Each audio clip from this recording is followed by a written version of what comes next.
रहमान रहीम। आज की वीडियो के अंदर हम देखेंगे बाईपोलर डिसऑर्डर। असल में बाईपोलर डिसऑर्डर क्या होता है, हमारे पास जिसका नाम से पता चल रहा है बाईपोलर, यानी कि ना इसके अंदर हमारे पास दो चीज़ें मिलती हैं। बंदा जो होता है या वो डिप्रेशन के अंदर चला जाता है या बहुत ज़्यादा एक्साइटेड हो जाता है। ठीक है, मतलब कि कुछ बिल्कुल वो ठीक चल रहा होगा, एकदम से एक एपिसोड आएगी जिसके अंदर क्या होगा कि वो बहुत ज़्यादा डिप्रेशन के अंदर चला जाएगा और कुछ देर बाद वो क्या होगा, बहुत ज़्यादा एक्साइटमेंट के अंदर चले जाएगा।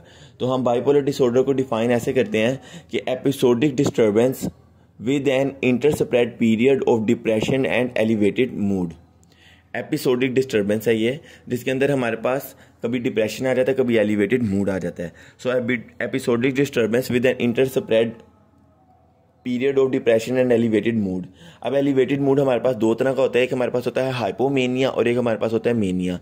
इन दोनों के दरमियान डिफरेंस क्या है? जो हमारे पास हाइपोमेनिया होता है वो जनरली हमारे पास क्या होता है, माइल्ड होता है, यानी कि बंदा जो होता है वो एलिवेटेड मूड तो होता है, मतलब कि एक्साइटमेंट तो शो कर रहा होता है, लेकिन वो माइल्ड एक्साइटमेंट शो कर रहा होता है और वो शॉर्ट लिव्ड होती है और इसके ज़रिए कोई भी ऑक्यूपेशनल या फिर सोशल इम्पेयरमेंट नहीं नज़र आती और ना ही हॉस्पिटल के अंदर एडमिशन रिक्वायर्ड होता है।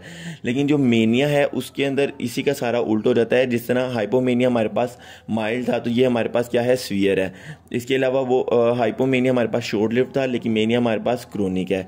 इसके अलावा इसके अंदर हमारे पास मार्क्ड ऑक्यूपेशनल और सोशल इम्पेयरमेंट मिलती है और बाज़ दफ़ा हॉस्पिटलाइजेशन भी करनी पड़ती है।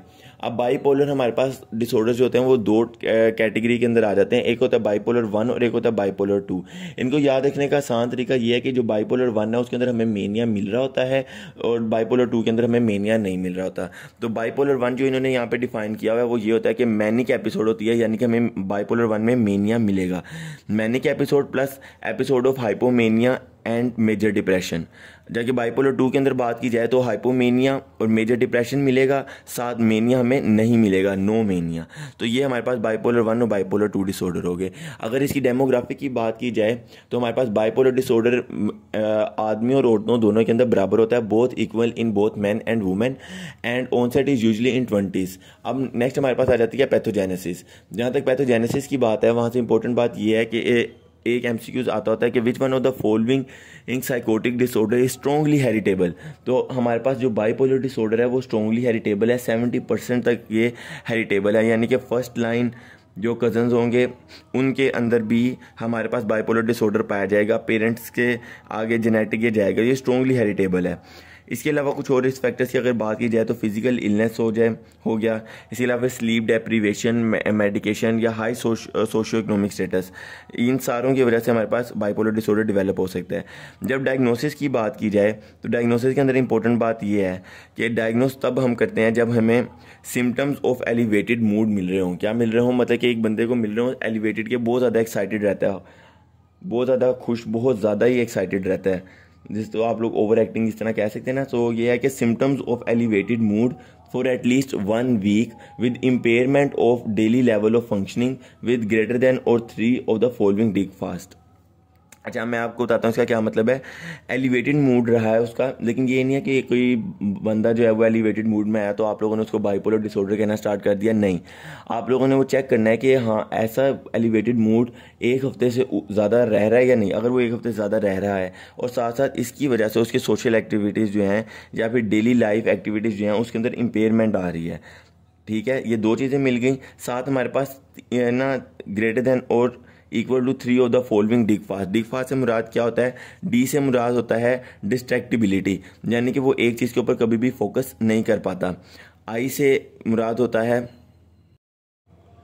तो डिग फास्ट हम कह रहे थे, ये डी से होता है डिस्ट्रैक्टिबिलिटी, यानी कि वो कहीं पे भी किसी जगह पर अटेंशन से काम नहीं कर पा रहा।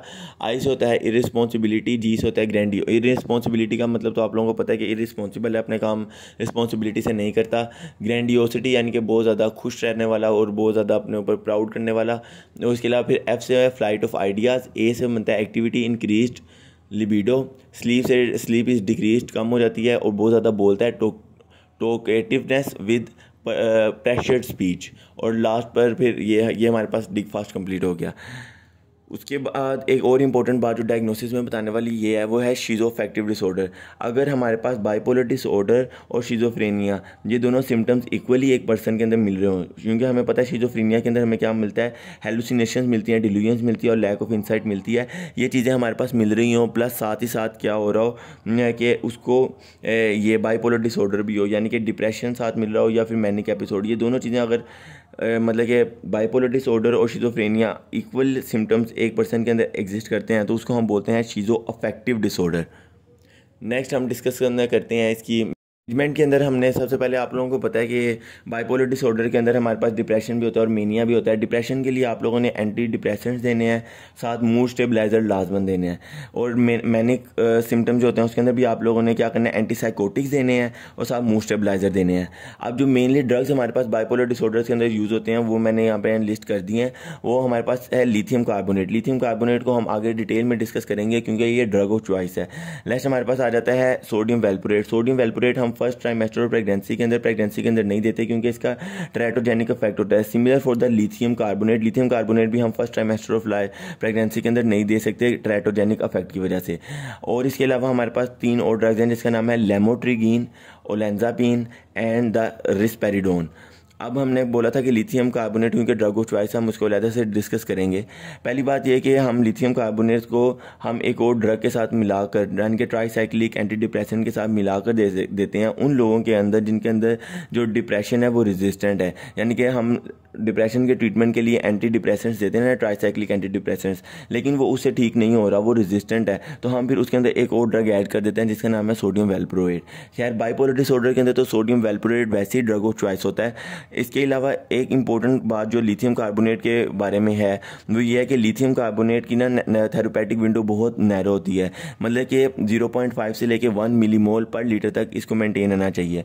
अगर ये इससे ऊपर नीचे हो गया तो ये अपने साइड इफेक्ट्स प्रोड्यूस करना शुरू कर देगा। यही वजह है कि हमने वाइट ब्लड सेल जो होते हैं उनका मतलब कि हमने जब हम लिथियम कार्बोनेट किसी बंदे को दे रहे होते हैं तो हमें उसकी ब्लड मॉनिटरिंग करनी पड़ती है। उसके लिए ब्लड मॉनिटरिंग बहुत ज़्यादा इंपॉर्टेंट होती है। और किसी भी बंदे को हम जब देते हैं ये लिथियम कार्बोनेट, तो लिथियम कार्बोनेट देने से पहले हमने उसके थायराइड फंक्शन टेस्ट और साथ ही साथ हमने उसके के रीनल फंक्शन टेस्ट ये करवाने होते हैं, यानी कि TFT और RFT हमें करवाने पड़ते हैं before giving the lithium carbonate. अब इसके अगर साइड इफेक्ट्स की बात की जाए तो शॉर्ट टर्म के अंदर वही हमें नोज़िया वॉमिटिंग याद है, वो हर जगह हम लिखते हैं वही लिखेंगे।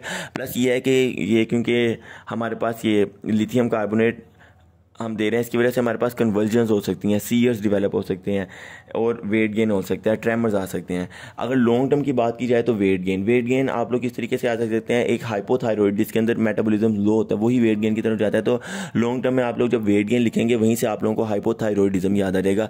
हाइपोथायरॉइडिज्म है तो उसके ऑपोजिट जो ग्लैंड होता है, नहीं ऑपोजिट ग्लैंड तो नहीं होता, मतलब कि थायरॉइड के मतलब कि थायरॉइड के लोब्स के में ही होता है पैराथायरॉइड ग्लैंड। तो वहाँ से आप लोग थायरॉइड के साथ पैराथायरॉइड का याद रखें कि हाइपोथायरॉइड होता है और हाइपर पैराथायरॉइड होता है। और जब कभी पैराथायरॉइड हार्मोन ज़्यादा होगा तो उसकी वजह से कैल्शियम भी ज़्यादा हो जाएगा। तो increased calcium, hypothyroid, hyper parathyroid, weight gain, ये सारा याद हो गया। और लास्ट में आप लोग रीनल फेलियर याद रख लें। तो ये थे हमारे पास सारे side effects of lithium carbonate. तो यहाँ पर हमारा बाइपोलर डिसऑर्डर कंप्लीट होता है।